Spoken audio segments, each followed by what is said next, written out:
because I know as a teacher, as soon as you tell a student they can't do something, they won't be able to. If you can move it, you can improve it.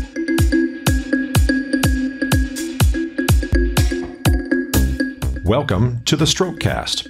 A Generation X stroke survivor explores rehab, recovery, the frontiers of neuroscience, and how to peel a banana with one hand. Hello, I'm Bill Monroe, and welcome to episode 178 of the Strokecast. Andrew Stops defeats the gentle assassin. This episode is brought to you by the fine folks at Modus Nova. To find out if Modus Nova can help you recover the use of a stroke-affected limb, visit strokecast.com/Modus Nova. Andrew Stops is a New Zealand-based composer, musician, teacher, brain tumor survivor, and now also a stroke survivor. And he shares his story this week. A recurring theme throughout this story is that of identity. There are a lot of practical concerns when stroke turns your life upside down, but we don't talk enough about how it changes the way we see ourselves. When our ability to function in the world at large and within our tighter social and familial circles suddenly changes who we think we are, how do we deal with that? I know Dr. Deborah Meyerson wrote a book, Identity Theft, and we talked to Deborah a couple of years back about these challenges as well. But I mean, like say, she had a whole book about it. Andrew and I have a big discussion about it. Ultimately, there were no simple answers, but it's all part of the process of recovery. And with that in mind, let's go ahead and meet Andrew Stops. So Andrew, thank you so much for joining us on the show this week. Thank you for having me. So, I mean, your story is fascinating, and I was so interested to learn more when I saw it first come up in my news alerts. What was your life like in sort of that week leading up to your stroke? I probably need to go back further than that, because that year, which was 2021, I had decided to stop full-time teaching and set up my own company, basically, where I mentor teachers, music teachers, and traveled to their schools and did workshops for the students and for the teachers and help them to, improve their practice, basically. Had you been teaching kids or high school students, or was it more college and university level? Mostly high school students, some university. And last year, 2021, finished up doing that. I had my last job wasn't very nice, and I thought, right, that's it. I'm gonna go out on my own. So I did, and for most of that year and that last week before the stroke, I was traveling around the country, visiting different schools. I was working for the university, helping visit student teachers and assess their teaching skills. And I really had what I call a mosaic career, doing lots of different things. And it was really great. I really loved it. I really loved the traveling. I loved the people I was meeting, the people I was helping. So it was just a normal week. And in fact, it was a week because my stroke happened on Saturday. So I had the whole week leading up to it, and there was nothing out of the ordinary. And it's like, it's too bad it couldn't have waited for Monday morning. Yeah, right. So you've been traveling around, you've been helping with professional development, working with the folks who are going to be working with all these students. And then after that week, I mean, what happened that day? What happened on that Saturday? My normal wake-up time is sort of 6 to 6:30. So I woke up around 6 o'clock on Saturday morning, and I got out of bed, and the first thing I noticed was that my balance felt a bit off. And I don't have good balance anyway because of 16 years ago, I had a brain tumor, and that affected my balance. So I thought, all right, I'm tired. It's been a busy week. And so I kind of ignored it. I got dressed, went downstairs to make a coffee. The next thing I noticed was I reached up with my right hand to grab the handle of the cupboard to get a cup out, and I missed.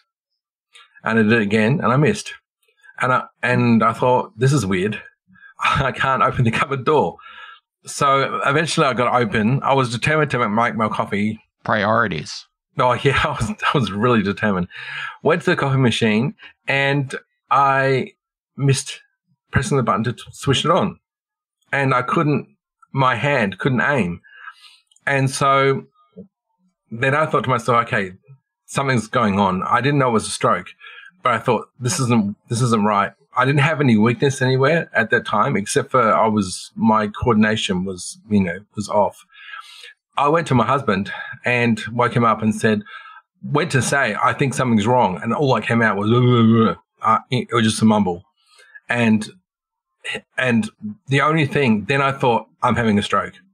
And so the only thing I could make sense with was, I'm having a stroke. And so he jumped up. And so this is only 6:30 in the morning. We went straight to the hospital. I was having a mini stroke. So basically, after about, 2 hours of being in emergency and seeing the doctors, all the symptoms resolved and I was back to normal. So they were discharging me literally as the doctor was standing in front of me, discharging me. She said, I'm just going to do one more test. Can you touch my fingers with your right hand and touch your nose? And so I lifted up my hand to do it, and I missed. I couldn't do it. And then my arm got heavier and heavier. My speech started getting more and more slurred. And I had the big stroke right in front of the doctor. Wow. So it was probably the best place to have it. Yeah, exactly. And yeah, that's when it all happened. So after that, time seems to be really compressed that day. The affected areas were my right arm was completely paralyzed. Like I had no use. I had the lower half of the right hand side of my face and the tip of my tongue were paralyzed. My leg was okay, but my right foot just hung. I couldn't move my right foot. So I could lift my leg, but I couldn't move my foot. So because of that, they weren't 100% sure I was having a stroke because I didn't get the facial droop and I could still raise my leg. So they had to do an MRI, and then when they saw the MRI, it was obvious that I'd had a stroke. Well, I think that's one of those things that's really interesting, that unless you've been through this experience, a lot of people think that when a stroke happens, it's just like in an instant all at once. And yeah, sometimes that does happen. But for many of us, especially with an ischemic stroke, it's a gradual process as things go further and further offline, as more and more cells die off from having their blood flow blocked. Yeah. Yeah, I always thought a stroke was like a flash or pain, or you're suddenly unconscious, and I mean maybe for some people it is, but for me it was so gentle. Like I called it the gentle assassin because it was so gentle when it happened. It wasn't scared. I wasn't scared at all, in fact, which is interesting. I probably should have been, but I wasn't. I was more interested or fascinated watching what was happening to me.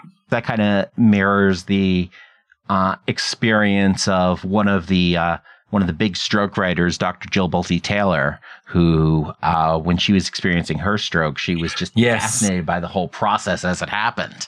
Yeah, I read her book, and I was just relating to what she was saying. I mean, her stroke was to mine. It was a brain bleed, but yeah, I just remember being detached and observing what was happening.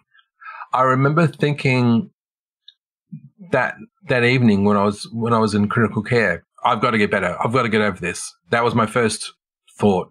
When I knew that my right arm was completely just a lifeless lump, I thought, my first thought was, I've got to get over this.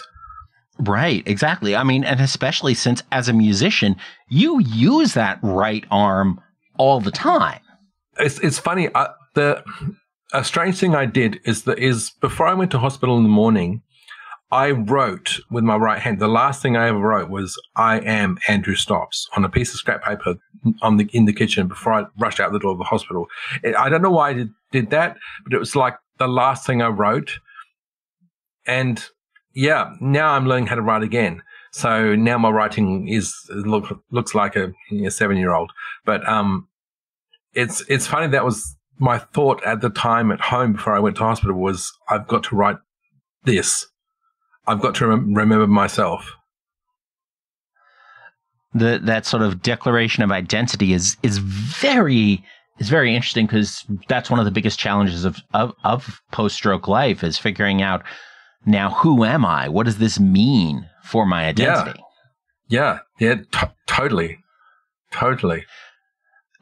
So, I mean, how did your prior experience then with a brain tumor then inform the way you approached this? Was that thought of identity something lingering from there, or that just sort of come out of just something deep that felt the need to declare it? I think, I think it was something deep that I had to declare my identity. The experience with the brain tumor, I'm sure, helped me cope with the effects of the stroke, because I'd already been through something that was very scary at the time. With the brain tumor that I had, the only symptom that I had from it was gradually going deaf in my right ear. And basically, it was a tumor, like a benign tumor, but it was leaning on my brainstem.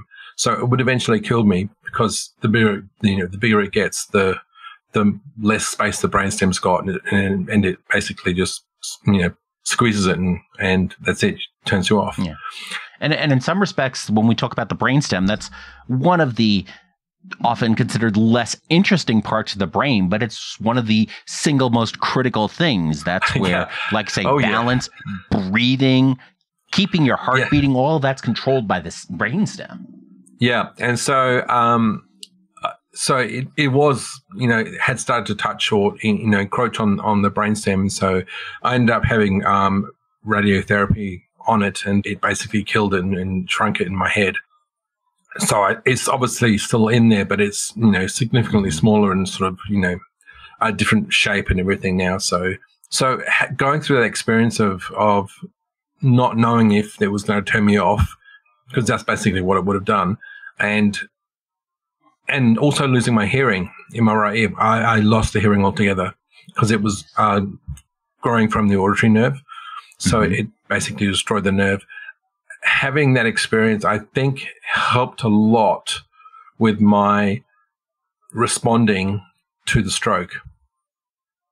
I think if I hadn't have had gone through this experience before, I maybe would have handled my response differently. Mm-hmm. Yeah, I thought, well, if I can do this brain tumor, which was life-threatening, I can do the stroke. You've been through this suddenly encountering issues of mortality before. Oh, yeah. And it's funny because I thought a lot about it. And one thing that people said to me at the time when I had the tumor was how calm I was. That wasn't that. I can't say that was the same with the stroke because I lost my filters. But certainly it brought up this thing about mortality again. And yeah, you really come to question life, the universe, and everything. Your place in the world. And you've still got to make sure you have time to thank folks for all the fish. Yes, that's right. So you wrote that down. You got to the hospital, recovered from the mini stroke, the TIA. Had the stroke right in front of the doctor, got the MRI, got it confirmed, and then we're sort of moving forward into the time warp at that point. Were they able to administer anything like TPA or do a mechanical thrombectomy to treat it, or was it just one of those things where, well, at this point, there's not a whole lot we can do except hope you don't get worse? Well, like I said, because I didn't have all of the symptoms, they weren't prepared to administer the drug, because if I didn't have I wasn't having a stroke, for something else, then obviously the drug would be harmful. So they had to wait for the MRI, and by the time they'd done that and got results, I was outside the window for administering the drug. I've thought about that a few times since, and I thought maybe I should have demanded it. Yeah, it's something I don't like to dwell on too much because I get frustrated thinking they should have done it. But it is what it is, and it set me off on the journey that I'm on. So I'm not complaining. Right, absolutely. And that's a question you can go back and forth on for ages and just spiral on it. I've considered that myself. I was technically a wake-up stroke. Woke up at about 7:30 on a Saturday morning, completely out of character. But my last known good was at 1:30 in the morning the previous night, so I was outside the window technically. But what I think happened was it was the act of the stroke that woke me up, which would have put me in the window. But again, you can just spiral on that, and you can go mad. You can go mad thinking about what could have happened, but it didn't happen. So yeah, I just don't dwell on it. Yeah. So as you then enter into that time warp period of then spending that time in the hospital, I mean, what was that treatment plan like? I was moved out of critical care on Monday morning, and I basically started rehab Monday afternoon when I was in the ward. I'm lucky being in New Zealand, and healthcare is free here, and I didn't have to pay for any of the healthcare I had, which was good. As soon as I got into my ward on Monday, I had a whole team. It was great. I had 2 physiotherapists, an occupational therapist, a psychologist, a speech therapist, my specialist, a stroke doctor. And I was in hospital for 10 days. And like I said, I was doing rehab from that first day I was out of critical care. So what was your favorite memory from that time? Now, I was thinking about this. I remember I listened to a podcast by French and Saunders. The 2 British comedians, Dawn French and Jennifer Saunders. Oh, I have not heard of them, but I'll have to check that out. Oh, look, just so funny. It just had me in hysterics. And that was so good to be laughing, to the point of almost crying in hospital when, it could have been a really bleak time. I had this podcast to listen to and just laugh. And they don't talk about anything in particular. They talk about random stuff. Like one episode, they talk about their pets. But just what they're saying is just, describing things. And it was just hysterical. And I really appreciate their humor. So that's probably my best memory is doing that. I mean, mostly then during that time I was in hospital, I was sleeping a lot. Mm-hmm. I mean, I was, if I wasn't woken up for a meal or to do rehab, I was asleep. That's one of those things that's also just so interesting how that happens, where the kind of person who's going to go ahead and build a mosaic career, you're used to having all of this stuff going on, all these priorities, and then suddenly over the course of a weekend, your entire calendar clears out and you have just this one thing to do to try and get better. That has a thing to do with just clearing your mind so you get the chance to just laugh at this stuff. While at the same time, sleep is legitimate work of recovery. You don't think about it. It's so much we think of it as just shutting down, but like I always say, when they close the freeway or the highway at night for construction, it's not because the freeway needs a break. It's because there's repair work you can only do when it's closed. It's the same way with sleep. Yeah.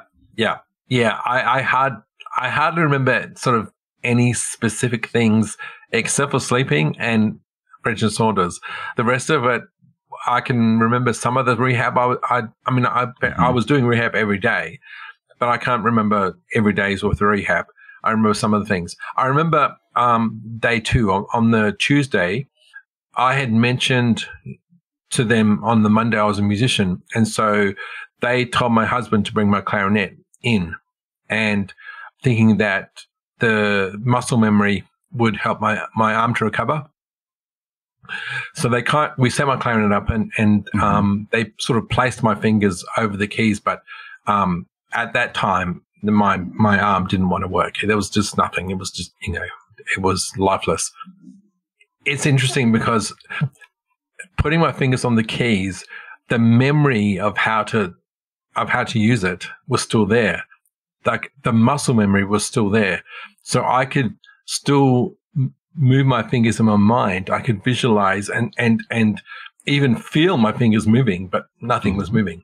So that was sort of how my therapy for my arm and my hand went for that week was visualizing a lot.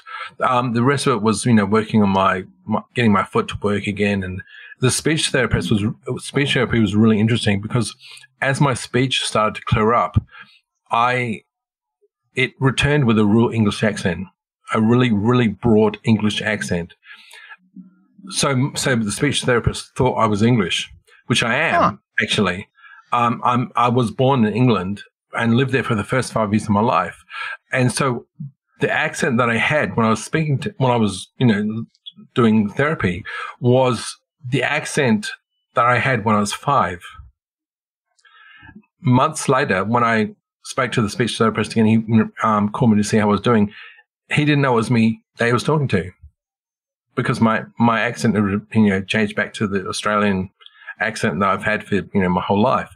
But it's just really, really fascinating that my first proper speech again was my first speech way back when I was learned to talk.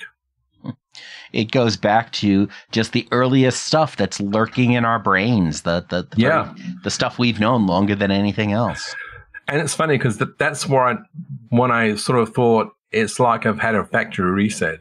It's like my whole brain's reset back to when I was, 5 years old or below, because everything, my speech, my emotions, everything was reset back to childhood. So now here we are. We're about 15 months out. Yep. It sounds like. So, I mean, what deficits are you still living with today then? So I still have a numb tongue, which means that sometimes my tongue gets caught up on words in my mouth. I can fully move and use my arm, my hand, my fingers. Although they're slow, they feel like they're moving through molasses. I can use them. So I'm practicing working independence with my fingers and getting them stronger. And really, I don't know if this is a deficit, but I'm really working on filters. If I'm tired or if I get sensory overload from a very busy place, I will get irritable, which I never did before. And I cry a lot easier and I laugh a lot easier as well. So I'm working on the crying filter a bit. I like the fact that I cry to music now, which I didn't do before. But I don't want to cry all the time. So I'm working on those. Although it's pretty good at the moment. I'm getting to a point where I'm happy with where I am with the filters, and the same with my arm. I went to the gym for the first time in the new year this year, and did all machine weights, but I could do them all. I had the movement and the motion to do them, but I didn't have the muscle tone. So I was, lifting like no weight at all, just a bar or just a machine, because my right arm was so atrophied, the muscles. So yeah, I'm pretty happy with my recovery so far. I feel very lucky, and I'm very grateful for the progress that I've made. There's lots of things that are really interesting in there. You talk about your tongue still having some numbness. I'm at over 5 years out, and I have like this 1 centimeter space on my left upper lip that is still numb, and I was like, maybe that'll come back, but I decided I really don't care. But yeah, I'm working on my tongue because it just, like I said to you, it gets caught on some words, and so the word gets crammed up in my mouth. So I'm doing things like temperature, cold and hot therapy on that edge of my tongue, and different sensations, and just trying to wake it up really. Mm-hmm. Yeah, absolutely. And the other thing, when you talk about the emotional lability or pseudobulbar affect, the condition where after stroke, people find themselves crying or laughing excessively or at inappropriate times.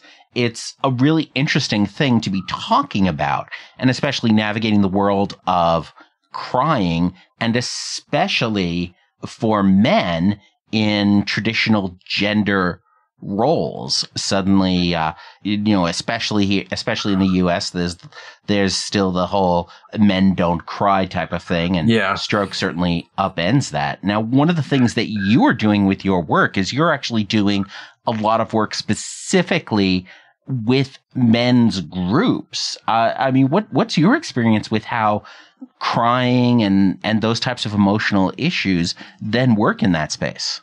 Men are very uncomfortable with that.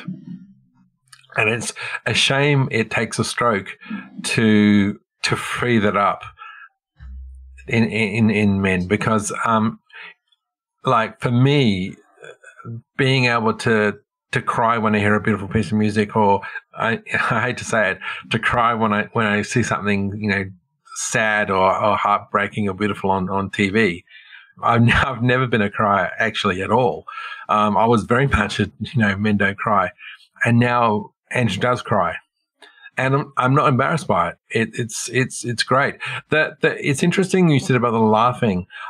I've noticed one of the effects of the stroke was it weakened my diaphragm on my right side, or it did something to my diaphragm. And so when I feel intense emotions, my diaphragm starts to, on the right side, starts to tense, and that produces a laugh. And so I might not think it's funny, but my diaphragm is operating like it does when you laugh. And so I could be overcome with sadness, and suddenly a laugh will come out, and I will say to whoever I'm with, usually my husband, I'm not laughing. And then all of a sudden it'll turn into a cry. So that's really fascinating. The other thing it gave me early on, and probably until halfway through last year, was I would get random hiccups. They wouldn't stop from my diaphragm again. And I had learned that laughing, doing a belly laugh from my diaphragm, stopped the hiccups. So it's a strange effect of the stroke is how it's affected my diaphragm on the right side. And yeah, like I said, I'm not actually laughing. It's the muscle contracting and relaxing really quickly, like a laugh, when I'm experiencing really strong emotions. A lot of times people think about stroke, they think we lose the right arm, the right leg. They don't think that we also often lose the right core muscles, all those muscles on that side in the chest and the torso. All of that can go offline too, which is one of the reasons why it can even be challenging to sit up. I think that's where being a musician has really helped, because as a clarinet player, I learned I had to learn a lot about breathing, and where breathing comes from, and supporting my breath and stuff like that, and learning about how the diaphragm is used in breathing and how it's used to support playing when you're playing a clarinet. So I was pretty much instantly able to understand what was happening in my core, because I knew how the muscles worked, and I knew what they did. That still happens to me even today. Like if something affects me a lot emotionally, instantly that muscle will start to spasm, and I will laugh, will sound like I'm laughing, and then I'll even stop or move into a cry. I know one of the things that I found, especially in the early days, was that if I just did something that involved physical exertion, like this would happen in PT and things like that, is that it wasn't uncommon for me to just sort of start crying without the emotional context behind it. So, I'd start, sort of weeping and just be thinking, this is interesting to be having this reaction right now. Why am I weeping? Yeah. I have the opposite. It's laughing. I'm thinking, oh my God, shut up, Andrew. What are you laughing at?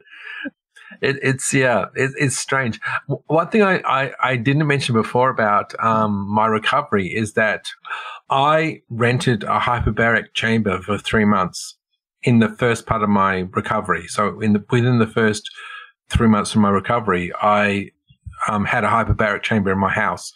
And so I was doing that every day for an hour and a half. And I think that really made a huge difference to my recovery.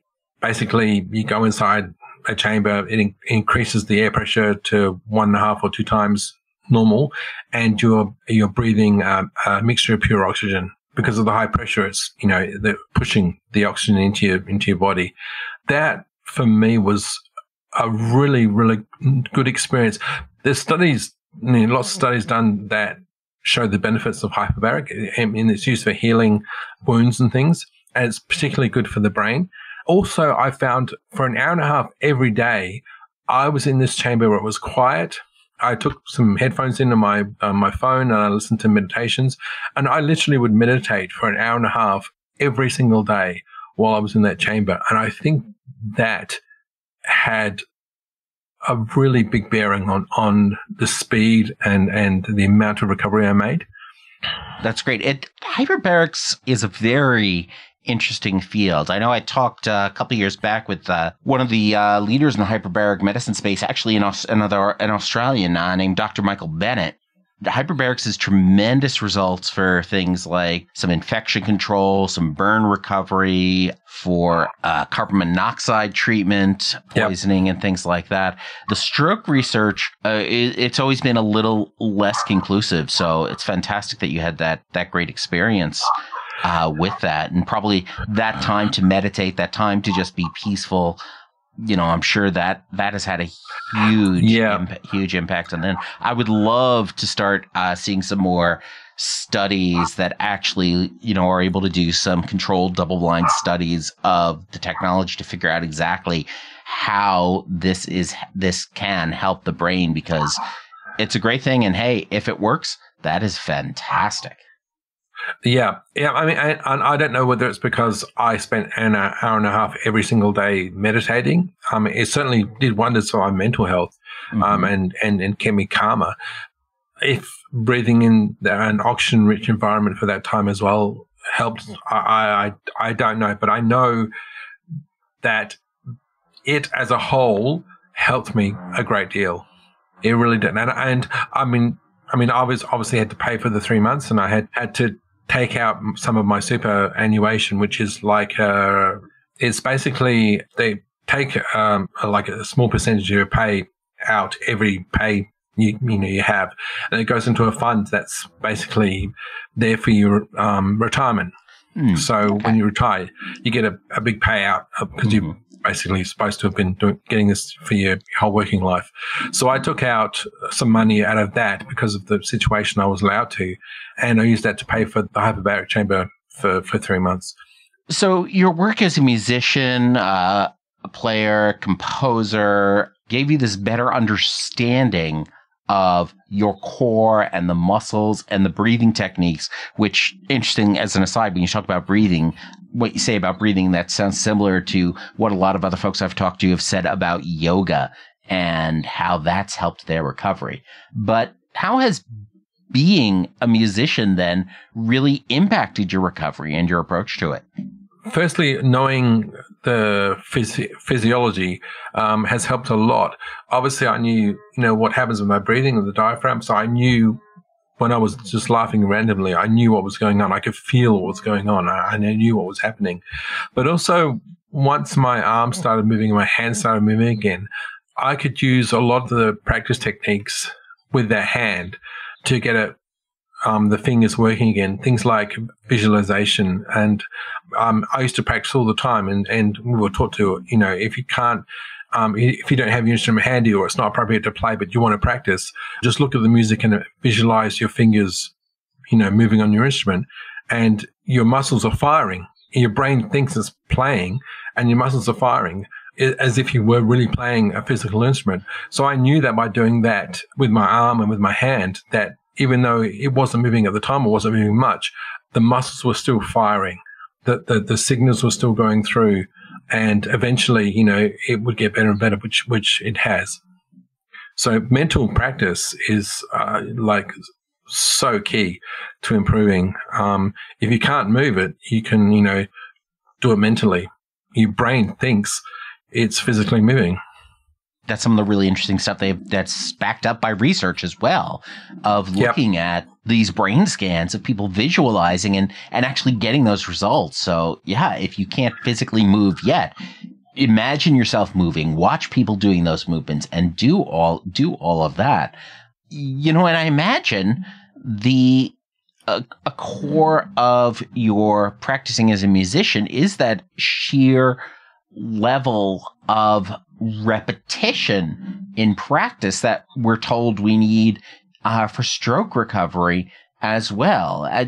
Is that whole idea of practicing chords and finger movements on an instrument, is that more similar or more different from just some of the core repetitions of occupational therapy? That it's a little bit different.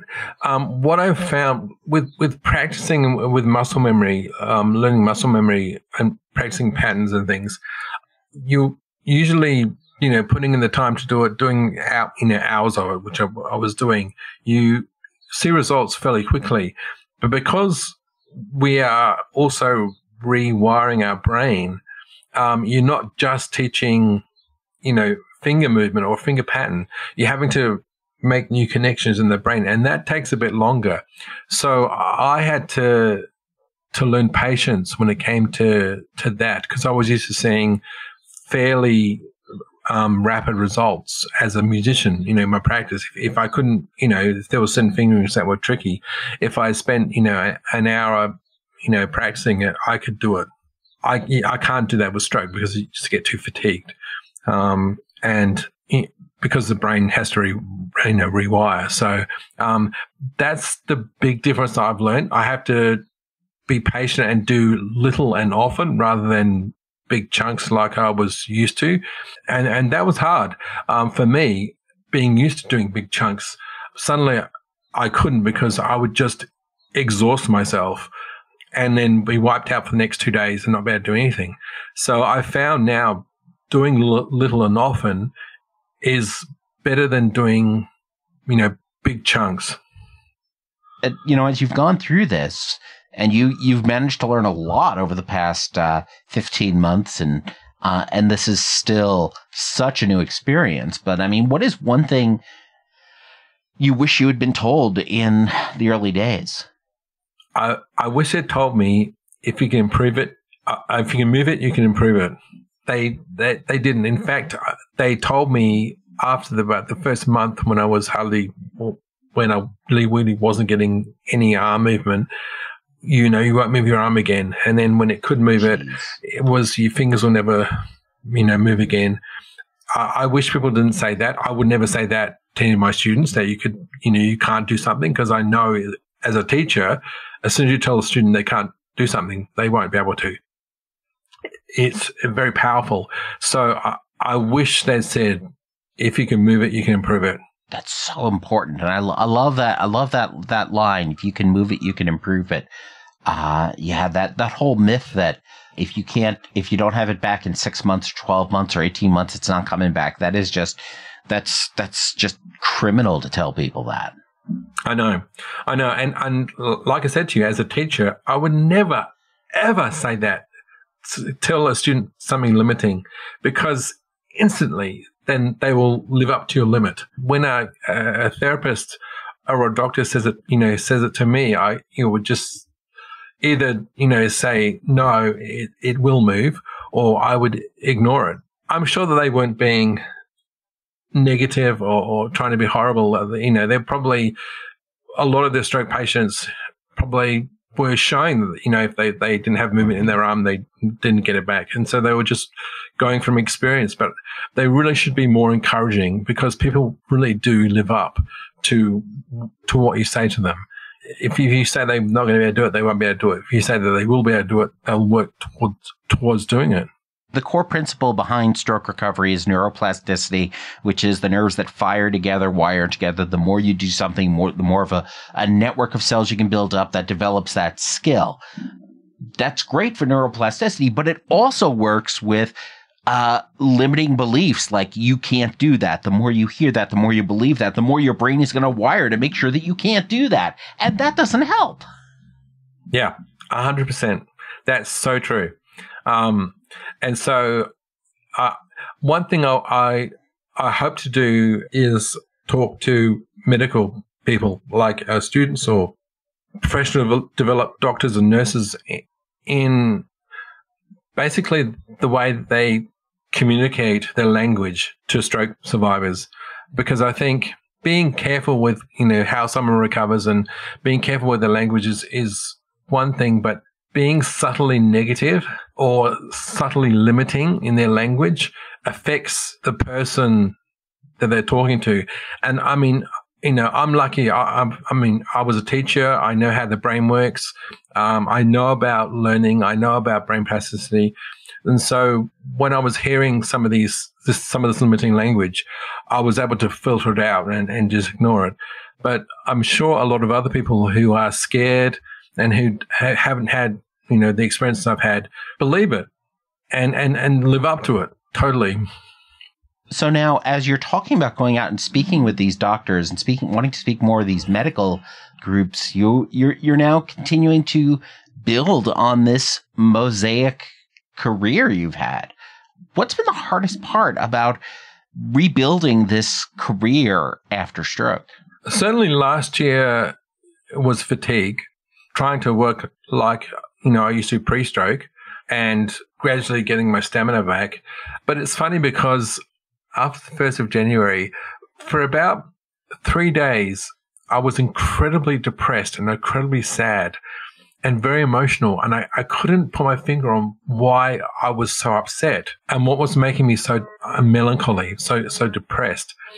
And it was really talking to my husband and talking to my brother that we were able to narrow it down to, this is the first year in my entire life where I haven't got something that I know is going to happen. Like, at school, that the following year you're going up a grade. At uni, when I was at university, I was going up a year. In jobs, I either had a job and I had all these goals for the new year, or I was getting a new job, and it was exciting. This is the first year I haven't had anything like that. I mean, even last year, my year was recovery. And so even though I've got all these sort of plans, I don't have anything solid like a teaching job, or I have little bits and pieces. And so I don't, for the first time in my life, I didn't know what was going to happen. I'm going into this year and it's a totally blank canvas. And now, today, that's exciting. But for the first little bit after the new year, it was terrifying because my whole life I've always known what each year was going to bring, or I had, and this year it's my mosaic. Like, I know things I want to do, but none of it is definite. Things can change. So it was scary. Yeah, that's fascinating to be able to have suddenly have all of this potential available to you is amazing and terrifying at the same time, and to not have that plan in place ahead of time to, what this year looks like, that's going to be up to you. That's a lot of responsibility. Yes, that's the difference. Whereas before, it was up to someone else, like, the school or it was generally the school, from school up until my career. And even last year, I'd already laid out a lot of things. This year, because I'm still learning about the new Andrew 2.0, I don't know fully yet what I'm capable of and what I'm not. So that's what makes it a little bit more scary, but also exciting.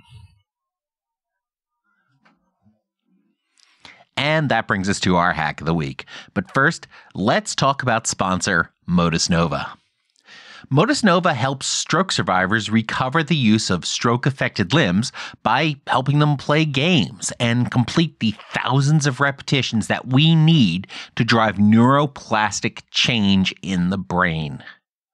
The Modus Hand is an AI-controlled, air-powered robotic exoskeleton to wear for an hour or so while doing exercises. It moves the hand the way a therapist might as we play video games. To find out if Motus Nova can help you recover the use of a stroke-affected limb, visit strokecast.com/Motus Nova. Use promo code STROKECAST for 10% off your first month. And now back to our hack of the week. When you're tired and you yawn, your body involuntarily stretches, like you involuntarily, stretch an arm or, your arms out or whatever when you yawn. And I noticed when I started doing that my arm, even though it didn't move, it tensed when I was tired or when I was yawning, and my left side was stretching. And so I channeled all of that energy into my right arm. And suddenly I found that when I yawned or when I was, when I yawned and wanted to stretch, my right arm would start to move. And I couldn't move it like voluntarily. I could only move it when I was stretching and when I was yawning. And so I kept doing that and eventually was able to lift my arm, from a lying down position, up 90 degrees and down again. And eventually I found that I could move my arm more and more, but I had to yawn every time. I had to stretch every time. But slowly, it wasn't really slowly. Actually, it was quite quick. I was able to regain a conscious control of the arm and begin to move it. So I found that a very interesting hack because, stretching when you're yawning, like it got my arm moving. It was very, very strange. Other than that, I have to sort my house and things in my house out a bit like a kindergarten to make sure everything is not placed in a position or in a way where I'm going to knock it over or not trip myself over. Or, for instance, cupboards. I can't, like I used to, just shove everything and pile it all on top of each other. If I do it now, it'll be a mess with me trying to get something out. There'll be stuff everywhere. So I have to treat my environment like a kindergarten, like I was a first grader, so that everything has its definite place. One other thing I wanted to ask about, and you've mentioned your husband. So as a gay man, do you think having to come out or acknowledge that impacted your ability to adjust to identity, or do you think that experience has impacted how you were able to handle your brain tumor, your self-declaration of writing down your name to becoming the new person you are after stroke? Wow. That's a really good question. I think it did, because I know I struggled with being gay into my early 20s. And it's so funny because last year I went home to see my family for the first time since I had the stroke. They live in Adelaide in Australia. And I caught up with a friend of mine she was a really good friend at high school. And we were having lunch and she suddenly said to me, we knew you were gay. And I went, what? She goes, we all knew you were gay at high school. And I went, what? And I was mortified that she was saying this. And I said, and I was, saying, this person, they knew. She goes, yeah, but this person, yeah. And she said, but we all loved you anyway. We didn't care. And that was the most beautiful thing for me, because all through that time, I really suffered from a lot of self-loathing. I really was so terrible to myself because I was gay. And knowing that they all loved me, because despite the fact they just loved me for me, undid years of pain. It was a really powerful moment for me.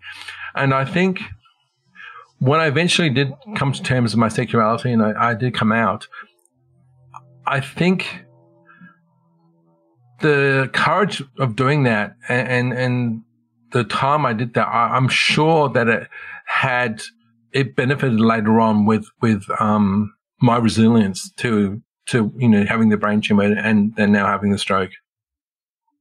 It's amazing how those core things about us connect and impact and prepare us for things later in life. Yeah, that definitely do.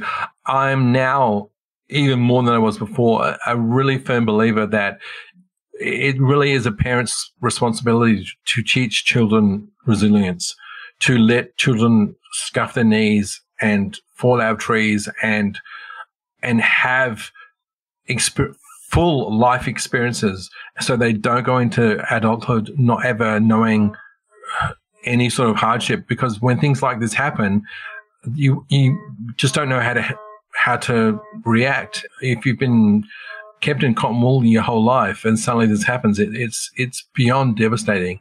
It's so important for children and young people to learn resilience, so that if, God forbid, that they do have a stroke or they have a brain tumor, that the impact is lessened. They can handle it better. We're now, like I said, about 15 months out, and maybe it's a little early to be able to assess things at this point. But at this point, would you say your stroke was more of a blessing or a curse? Yes. Yes. It is both. It is definitely both. It's a blessing in terms of it's brought out new things in me that I really, really like. But it's a curse because there are certain things that I can't do that I love doing. I can't play my clarinet yet. I can move my fingers on it now, but I can't play it yet. So, and I'm still learning to write. I mean, I write like a 7-year-old. It's funny how bad my writing is at the moment. So yeah. And it's also sent me off on a whole new journey. Like I want to do a lot more advocacy for stroke survivors, here in New Zealand. Now seeing the kind of things that stroke survivors need and very often don't have, I'm really, really, motivated to help out there. So yeah, it's both. It definitely is both. So Andrew, if folks want to know more about you and what you're up to, where should they go? AndrewStops.com. So it's Andrew and Stops with a double P.com is my website for life coaching and for mentoring and also for my blog when I write about what I'm experiencing recovering from a stroke and things I'm going through, and they can go there. Fantastic. So we'll definitely include that and a bunch of other links over in the show notes. Again, Andrew, this has been absolutely amazing, and I'd love to continue talking with you more about this stuff in the future. And I just need to find a good excuse to get down to New Zealand. Yes, I'd love that. That'd be great. There is so much interesting stuff in Andrew's story. For one thing, it just warms my techie heart to hear him describe his time with an English accent after stroke as evidence of a factory reset, setting the body and mind back to an earlier state as the brain works to reorganize the remaining data and then ultimately move forward. There's also just something very understated about Andrew. I mean, it's amazing how he's getting past his other challenges. Surviving a previous brain tumor, for one thing, and despite being a musician and a teacher, gradually going deaf. And then, on top of that, for now at least, losing the ability to play the clarinet, his favorite instrument. And yet, he keeps going. He's refocused his career around advocacy and supporting folks with brain injuries. And that's pretty impressive. We also, of course, had a good discussion about Andrew's experience with hyperbaric oxygen therapy. If you'd like to learn more about that, you can follow the link in the show notes or just go over to strokecast.com/hyperbarics, where I talk to an expert in the field. Andrew also talked about how musicians practice without their instrument by relying on visualization and seeing their hands move or imagining their fingers move on the keys. And that's also a powerful thing in stroke recovery.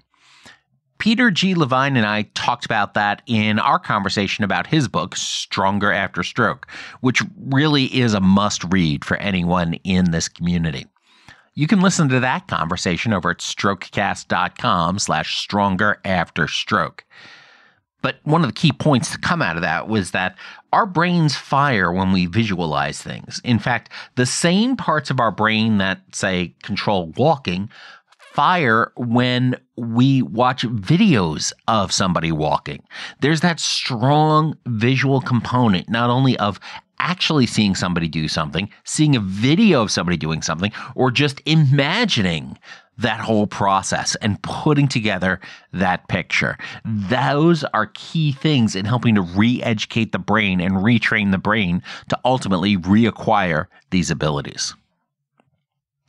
I also found it interesting how Andrew draws the distinction between music practice and stroke recovery. If a musician practices a piece for hours and hours, they will see improvement. Stroke survivor might not. Yet the same mechanisms are still at play. Deliberate repetition, visualization, and execution to drive neuroplastic change in the brain. Andrew also described his initial experience with stroke as interesting. I mean, that's a word I use a lot too, so you've certainly heard me use the word interesting and the word fascinating quite often, as I continue to be fascinated by the things I learned from my guests and from reading more and more about this whole field. But Andrew pointed out that he didn't feel as scared when it happened as he felt he probably should have. And here's that word again. It's fascinating how often that comes up. I mean, many people are terrified when a stroke happens, and others are annoyed at how this is going to impact their to-do list, and others just find it fascinating or interesting. And maybe that's just some sort of defense mechanism, since there's nothing to run from. The brain's fight or flight instinct doesn't necessarily need to kick into high gear, so the brain is opting to turn it down to fight terror. Or maybe that fear that is perfectly reasonable is just dependent on the part of the brain that happens to be dying. When I had my stroke, as the right side of my brain was fighting for life, I ended up just sort of entering into a logic and trying to be helpful mode as best I could. And I, too, leaned more into being interested in what was happening rather than being terrified by what was happening. Of course, none of these reactions are wrong. The variety continues to be, and again, I say it again, fascinating. Well, I hope you found this conversation and commentary as fascinating as I did. And if you haven't already done so, please go ahead and complete the StrokeCast listener survey available over at strokecast.com/survey. That's strokecast.com/survey. It would really help me out. And if you complete it before March 31st, 2023, you could win an Amazon gift card. To learn more about Andrew and to find links to resources from this episode, visit strokecast.com/AndrewStops. That's stops with 2 P's. Be sure to share this episode with someone you know by giving them the link strokecast.com/AndrewStops. Complete the StrokeCast listener survey at strokecast.com/survey. And of course, as always, don't get best. Get better. Thanks a lot. I'm Bill Monroe, and I'll talk to you soon.